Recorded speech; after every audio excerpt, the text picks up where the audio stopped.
Hello students, welcome to पाठशाला study club. और जैसे कि आपको पता है कि हम लोग आपके लिए लेके आए हैं एमसीक्यूज। ठीक है, और एमसीक्यूज लेके आए क्यों? आपके एग्जाम के लिए। आपको पता है आपके एग्जाम बस करीब ही हैं, आने वाले हैं। ठीक है, आपके एग्जाम में बहुत सारे क्वेश्चंस एमसीक्यू के आते हैं और एमसीक्यूज में आपको फुल मार्क्स मिल सकते हैं।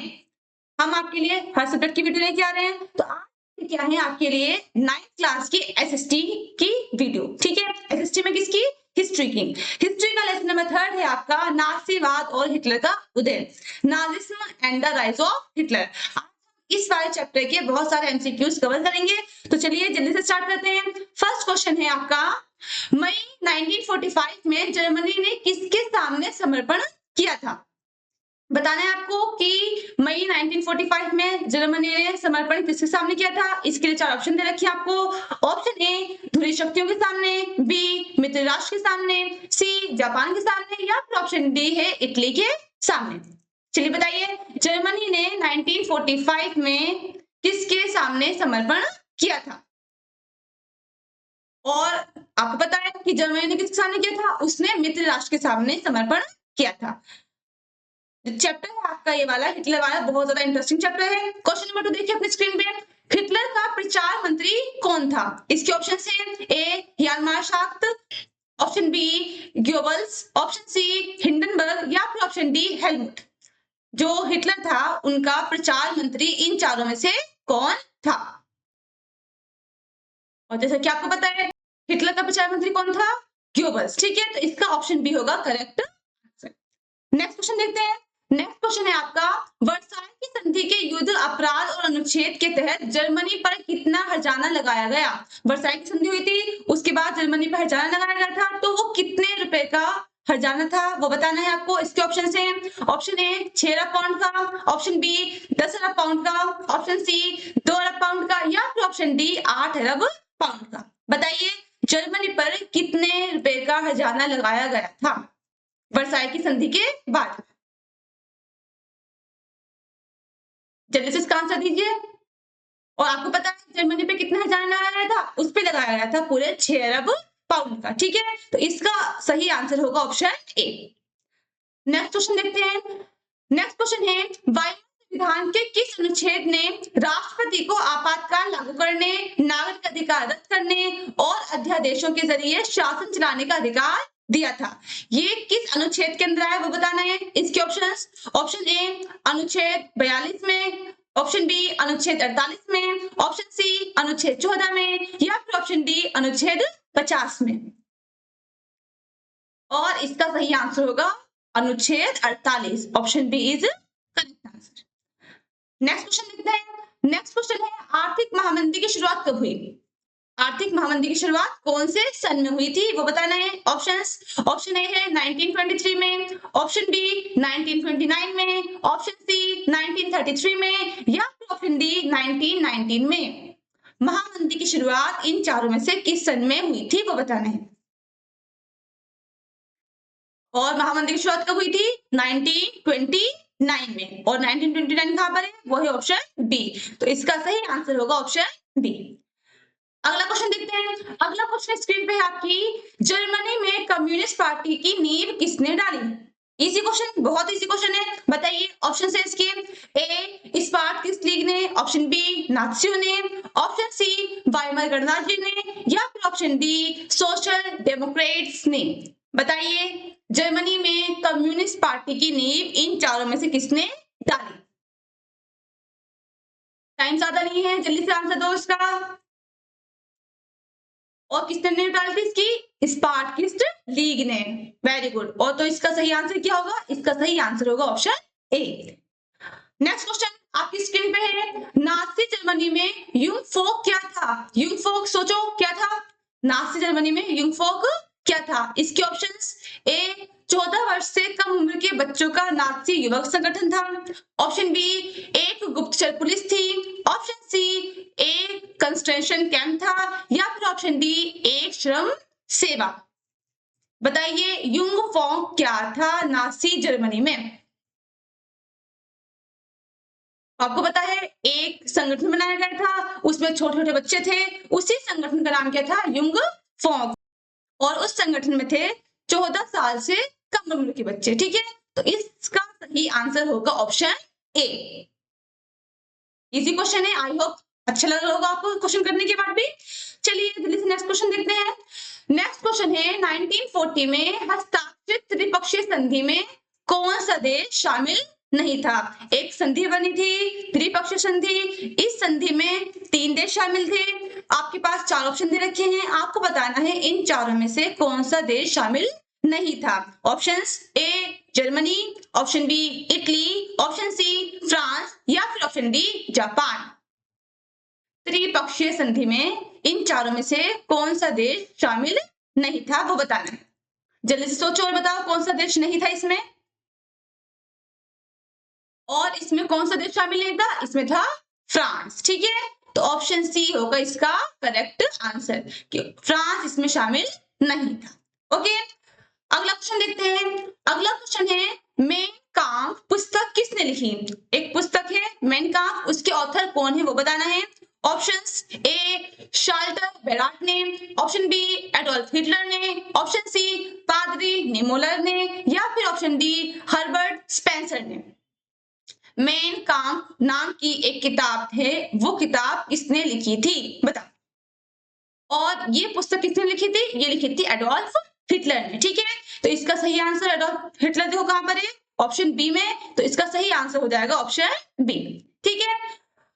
अगला क्वेश्चन देखते हैं। अगला क्वेश्चन देखिए, जर्मन संसद का नाम क्या था।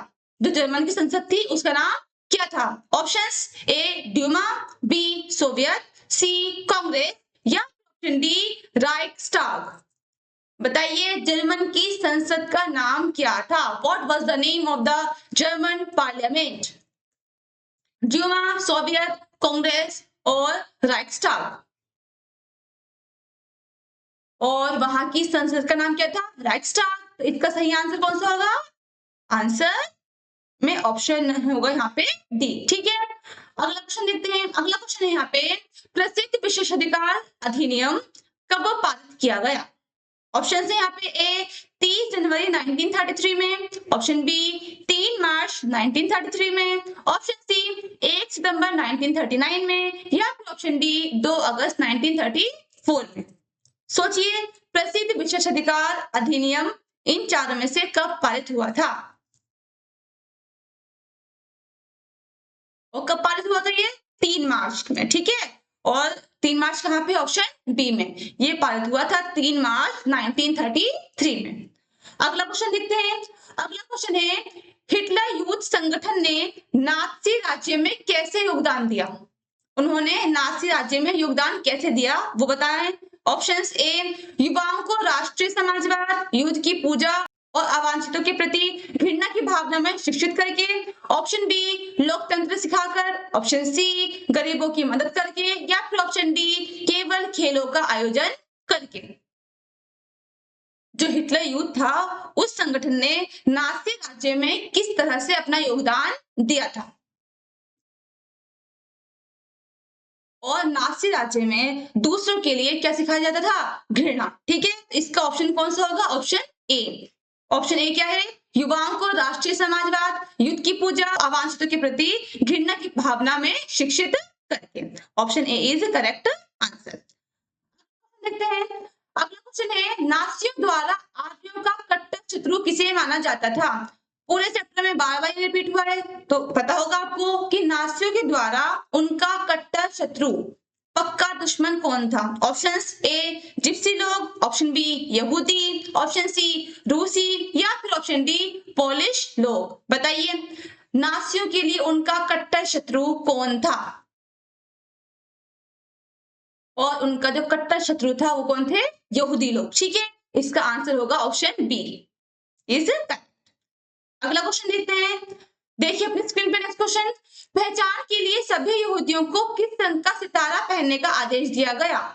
पूरे समाज में यहूदी लोग उन आर्यों से अलग दिखाई दें इसलिए यहूदियों को किस कलर का सितारा पहनने का आदेश था। ऑप्शन है इसके ए लाल, ऑप्शन बी नीला, ऑप्शन सी पीला या फिर ऑप्शन डी काला। वो लोग जो यहूदी लोग थे वो आर्यों से अलग दिखाई दें इसलिए उन्हें किस कलर का सितारा पहनने का आदेश दिया गया था वो बताना है। और उनको आदेश किसका था कि वो लोग पीले कलर का सितारा पहनेंगे। ठीक है, तो इसका सही आंसर है ऑप्शन सी। नेक्स्ट क्वेश्चन देखते हैं। नेक्स्ट क्वेश्चन है, हिटलर ने आर्थिक सुधार की जिम्मेदारी किसे सौंपी थी? ऑप्शन ए वेलहेल द्वितीय को, ऑप्शन बी हियालमार शाफ्ट को, ऑप्शन सी एडम स्मिथ को, या फिर ऑप्शन डी रॉबर्ट ले को। आर्थिक सुधार की जिम्मेदारी इन चारों में से किसके पास थी हिटलर के टाइम पर? और ये जिम्मेदारी थी हियालमार शाफ्ट पर। ठीक है, इसका सही आंसर होगा ऑप्शन बी। नेक्स्ट क्वेश्चन देखते हैं। नेक्स्ट क्वेश्चन है, किस घटना के कारण अमेरिका द्वितीय विश्व युद्ध में शामिल हुआ? सोचिए, ऐसी कौन सी घटना थी जिसके बाद जो अमेरिका था वो जो द्वितीय विश्व युद्ध था उसमें शामिल हुआ, सेकेंड वर्ल्ड वॉर में शामिल हुआ था? इसके ऑप्शन है, ए पोलैंड पर जर्मन हमला, ऑप्शन बी सोवियत संघ पर जर्मन हमला, ऑप्शन सी पर्ल हार्बर पर जापानी हमला, या फिर ऑप्शन डी इटली का समर्पण। और जब पर्ल हार्बर था उस पर जापानी हमला हुआ था, उसी के बाद अमेरिका सेकेंड वर्ल्ड वॉर में आया था। तो ये कहाँ है? ये है ऑप्शन सी में। ठीक है, option C is correct answer. Next question देखते हैं। नेक्स्ट क्वेश्चन है, गेस्टापो क्या था? गेस्टापो क्या था? ऑप्शन ए गुप्तचर राज्य पुलिस थी, ऑप्शन बी स्टॉर्म ट्रूपर्स था, ऑप्शन सी संसद, या फिर ऑप्शन डी युवा लीग। गेस्टापो क्या था? और जो गेस्टापो था वो थी क्या? एक गुप्तचर राज्य की पुलिस। ठीक है, तो इसका सही आंसर है ऑप्शन ए। नेक्स्ट क्वेश्चन देखते हैं। नेक्स्ट क्वेश्चन है यहाँ पे, नाजी जर्मनी में यहूदियों के सामूहिक कत्लेआम को क्या कहा जाता है? Option A blitzkrieg, option B holocaust, option C क्रांति, या फिर ऑप्शन डी गृह युद्ध। नाजी जर्मनी में सामूहिक कत्लेआम जो हुआ करते थे यहूदियों के, उनको क्या कहा जाता था? और उसको कहते थे होलोकॉस्ट, मतलब महाध्वंस। ठीक है, तो इसका सही आंसर होगा ऑप्शन बी। अगला क्वेश्चन देखते हैं। नेक्स्ट क्वेश्चन है यहाँ पे, प्रथम विश्व युद्ध कब समाप्त हुआ? बहुत इजी क्वेश्चन है।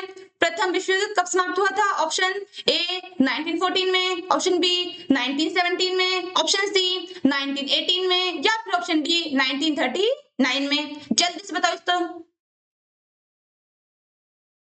जल्दी से बताइए इसका आंसर। और फर्स्ट वर्ल्ड वॉर कब खत्म हुआ था? 1918 में। और स्टार्ट कब हुआ था? 1914 में। पता है आपको? तो 1918 है ऑप्शन सी, तो सी होगा इसका करेक्ट आंसर। अगला क्वेश्चन देखते हैं। नेक्स्ट क्वेश्चन है यहाँ पर, वायमर गणराज्य के समर्थकों को मजाक में नवंबर के अपराधी क्यों कहा जाता था? ऑप्शंस ए क्योंकि उन्होंने नवंबर क्रांति शुरू की थी, ऑप्शन बी क्योंकि उन्होंने युद्ध विराम और वर्साई की संधि पर हस्ताक्षर किए थे, ऑप्शन सी क्योंकि वे नवंबर में रिहा किए गए अपराधी थे इसलिए, या फिर ऑप्शन डी क्योंकि उन्होंने नवंबर में संसद पर हमला किया था इसलिए। वायमर गणराज्य के जो समर्थक थे उनको मजाक में नवंबर के अपराधी क्यों कहा जाता था? क्योंकि उन्होंने युद्ध विराम और वर्साई की संधि पर हस्ताक्षर किए थे। ठीक है, इसका सही आंसर होगा ऑप्शन बी। अगला क्वेश्चन देखते हैं, आपकी स्क्रीन पे है, अति मुद्रास्फीति शब्द का क्या अर्थ है?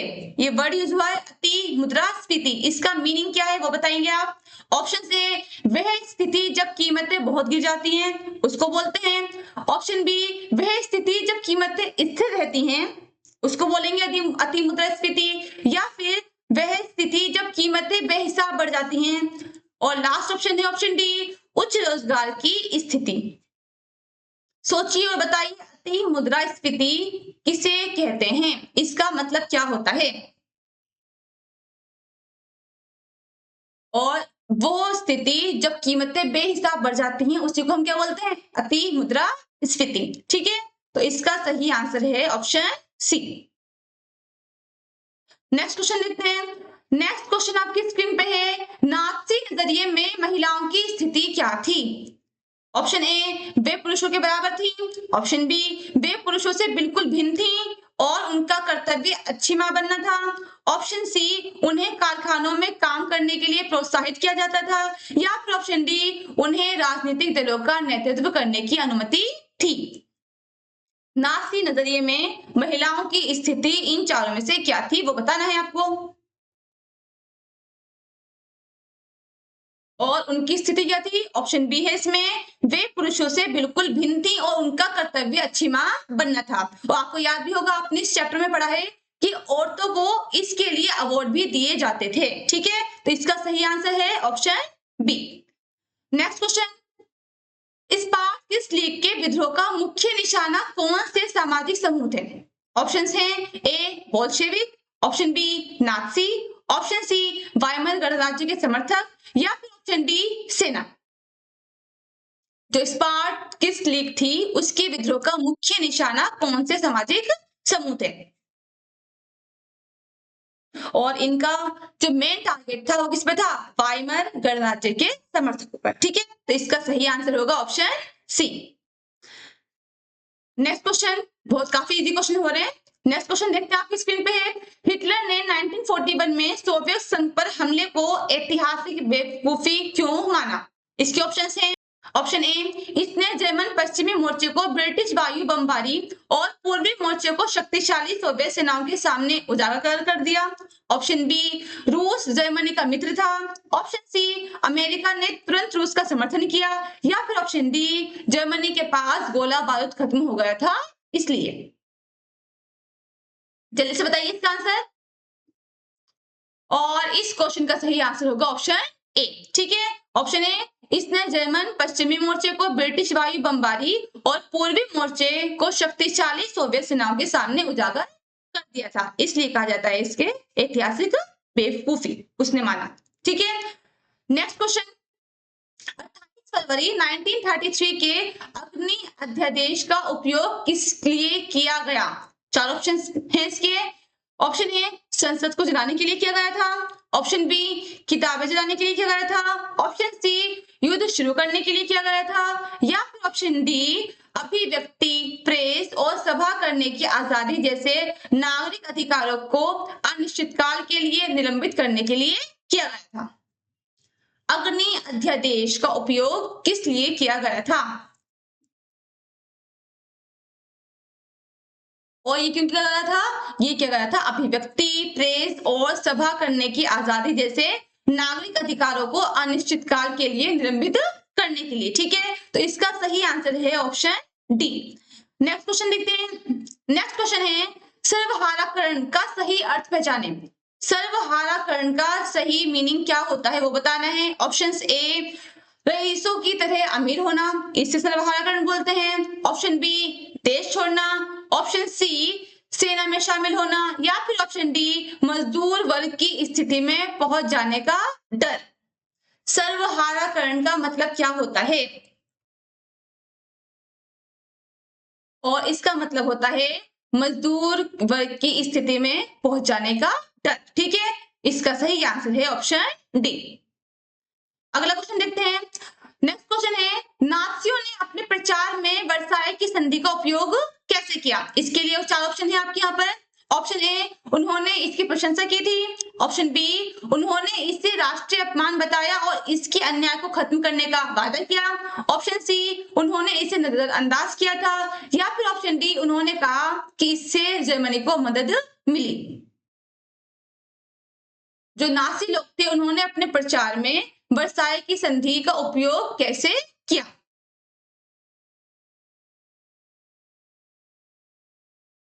और उन्होंने क्या कहा था? इसको राष्ट्रीय का अपमान बताया था। ठीक है, तो इसका सही आंसर होगा ऑप्शन बी, उन्होंने राष्ट्रीय अपमान बताया इसे और इसके अन्याय को खत्म करने का वादा किया। अगला क्वेश्चन देखते हैं। अगला क्वेश्चन देखिए, थर्ड राइट ऑफ ड्रीम्स शब्द का क्या संदर्भ था? ऑप्शंस ए, शार्क बेराट की एक किताब जिसमें बताया गया कि कैसे यहूदी अपने बारे में नासी रूढ़ियों पर विश्वास करने लगे थे। ऑप्शन बी, एक नासी ड्रीम प्रोजेक्ट था ये। ऑप्शन सी, ग्लोबस की एक फिल्म थी। या फिर ऑप्शन डी, हिटलर का एक भाषण था। थर्ड राइट ऑफ ड्रीम्स ये क्या थी? और ये क्या थी, ये एक किताब थी। ठीक है, तो इसका ऑप्शन सही होगा ऑप्शन ए, शार्ल बेलाक की एक किताब जिसमें बताया गया कि कैसे यहूदी अपने बारे में नासी रूढ़ियों पर विश्वास करने लगे थे। ठीक है, अगला क्वेश्चन देखते हैं। नेक्स्ट क्वेश्चन है यहाँ पे, जर्मनी का वह राष्ट्रपति कौन था जिसने हिटलर को चांसलर पद की पेशकश की? हिटलर को चांसलर की पेशकश किसने की थी? ऑप्शन ए एबर्ट ने, ऑप्शन बी हिंडरबर्ग ने, ऑप्शन सी कैसर विलियम ने, या फिर ऑप्शन डी ग्योबल्स ने। किस राष्ट्रपति ने हिटलर को चांसलर पद की पेशकश की थी? जल्दी बताओ। और इनको पेशकश किसने की थी? हिंडरबर्ग। ठीक है, उस टाइम पे राष्ट्रपति कौन थे? हिंडरबर्ग। उन्होंने ही हिटलर को पेशकश की थी कि चांसलर बनने की। ठीक है, तो इसका सही आंसर होगा ऑप्शन बी।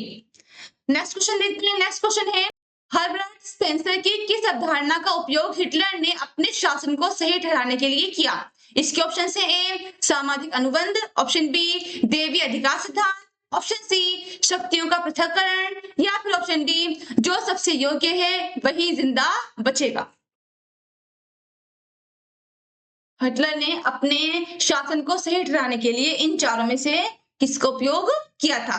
क्या अवधारणा थी? बताना है। और इसका सही आंसर है ऑप्शन डी, जो सबसे योग्य है वही जिंदा बचेगा। ठीक है, आंसर होगा इसका correct option D. Next question देखते हैं। नेक्स्ट क्वेश्चन है, नाइट ऑफ ब्रोकन ग्लास क्या थी? ऑप्शंस ए एक उत्सव का कार्यक्रम था ये, ऑप्शन बी एक सुनियोजित हमला जहां यहूदी संपत्तियों, प्रार्थना घरों और घरों को लूटा और नष्ट किया गया था, ऑप्शन सी ब्रिटिश विमानों द्वारा बमबारी थी, या फिर ऑप्शन डी रोशनी का एक त्योहार। नाइट ऑफ ब्रोकन ग्लास ये क्या था? इसका सही आंसर होगा ऑप्शन बी, यह एक सुनियोजित हमला जहां यहूदी संपत्तियों, प्रार्थना घरों और घरों को लूटा और नष्ट किया गया था। ठीक है, नेक्स्ट क्वेश्चन है यहाँ पे, 1935 के न्यूरेमबर्ग कानूनों ने क्या आदेश दिया? ऑप्शन ए केवल जर्मन या संबंधित रक्त वाले व्यक्ति ही जर्मन नागरिक होंगे, ऑप्शन बी सभी यहूदी नागरिक हैं, ऑप्शन सी महिलाएं मतदान कर सकती हैं, या फिर ऑप्शन डी पोलैंड जर्मनी का है। न्यूरेमबर्ग कानूनों ने क्या आदेश दिया?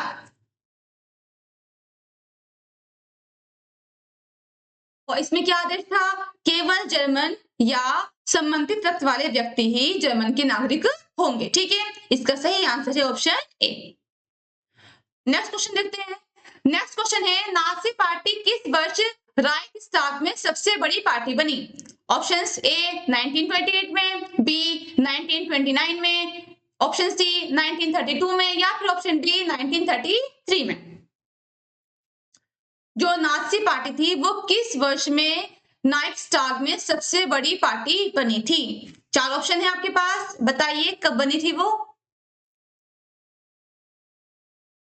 और ये कब बनी थी? ये बनी थी 1932 में, सबसे बड़ी पार्टी। ठीक है, तो इसका सही आंसर है ऑप्शन सी। अगला क्वेश्चन देखते हैं, महिलाओं को दिए जाने वाले ऑनर क्रॉस की भूमिका का परीक्षण करें। ऑनर क्रॉस के बारे में बताना है। ऑप्शन ए यह उन महिलाओं के लिए था जो सेना में शामिल थी, ऑप्शन बी यह महिलाओं को शुद्ध आर्य नस्ल के अधिक बच्चे पैदा करने के लिए प्रोत्साहित करने के लिए था, ऑप्शन सी यह उन महिलाओं के लिए था जो कारखानों में काम करती थी, या फिर ऑप्शन डी यह खेल उपलब्धियों के लिए था। एक सम्मान पदक दिया जाता था उस टाइम पे, उसका नाम क्या था? उसका नाम था ऑनर क्रॉस। तो ये ऑनर क्रॉस किन महिलाओं को दिया जाता था? चार ऑप्शन है आपके सामने,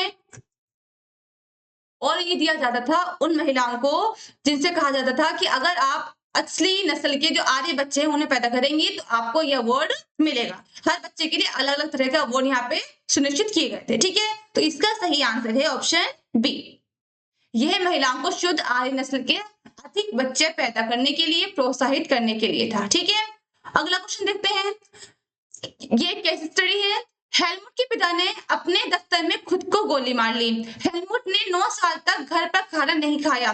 यह डर नाजी शासन के अंत के बारे में क्या दर्शाता है? इसके ऑप्शंस हैं ए, नाज़ी मित्र राष्ट्रों द्वारा उसी तरह के बदले से डरते थे जैसा उन्होंने यहूदियों के साथ किया था। ऑप्शन बी, हेलमुट के पिता मानसिक रूप से बीमार थे। ऑप्शन सी, जर्मनी में खाना जहरीला था। या फिर ऑप्शन डी, मित्र राष्ट्रों ने पानी में जहर मिला दिया था। बताइए ये जो केस था ये क्या दर्शाता है?